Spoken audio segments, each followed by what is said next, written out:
জীৱনটো আসলতে বহুত কষ্টকৰ কাৰণ আমি যেহেতু সাধাৰণ গাঁৱৰ সাধাৰণ ব্যক্তি বা সাধাৰণ মানুহ গতিকে আমাৰ জীৱনটো চলাই নিয়াত বহুত কষ্ট হয় ফ্ৰেন্ডছ আজি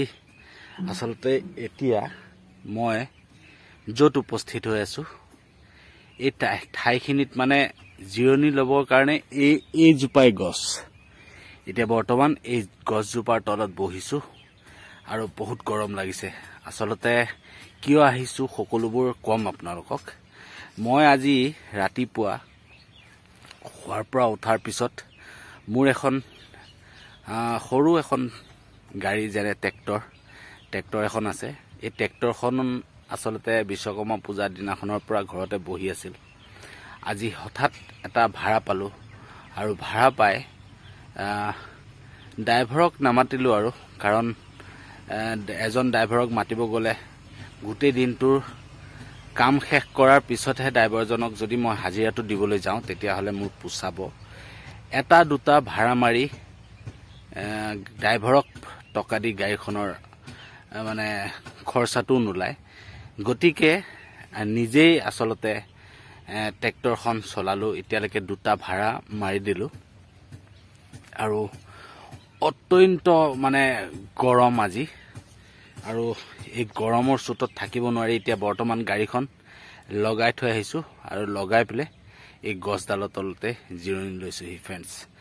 আসলতে সেইটো কাৰণে কলো যে আমাৰ নিচিনা সাধাৰণ মানুহ জীয়াই থাকিব হলে বহুত কষ্ট কৰিব লগা হয় এতিয়া হয়তো বহুত মানুহে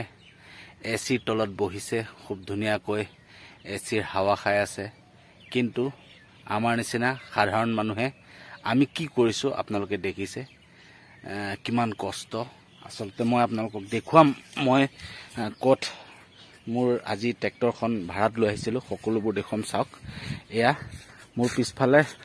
আপোনালোকে দেখিছে এয়া দেখিছে এয়া হৈছে নতুন এটা সিমেন্ট প্লান্ট বনাই আছে সেইফালে সেইটো হৈছে আগৰ প্লান্ট আৰু এটো হৈছে নতুন প্লান্ট আৰু এতিয়া বৰ্তমান ইফালে আছে হাৱাইপুৰ ষ্টেচন এই হাৱাইপুৰ ষ্টেচনৰ পৰা এতিয়া ট্ৰেইনৰ ব্যৱস্থা কৰা হৈছে ইয়াত আহি ট্ৰেইন সোমাব আৰু ইয়াৰ পৰা সিমেন্টসমূহ লোড কৰি লৈ যাব এতিয়া বৰ্তমান সেই যে দেখিছে এইখন আগত গাড়ীখন দেখিছে মোৰ ট্ৰেক্টৰখন মই দেখুৱাই আছো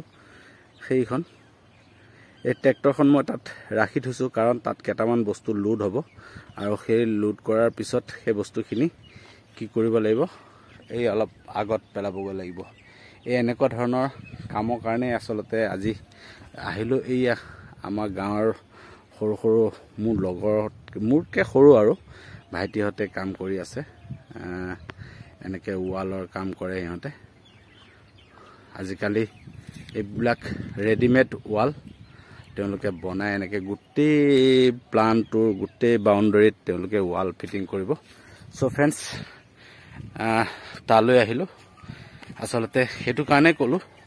যে ইমান গৰম আৰু এই গৰমত যেহেতু মানে থাকিব নোৱাৰা হৈ গৈছে মানুহে কিন্তু তাৰ মাজতে মানুহৰ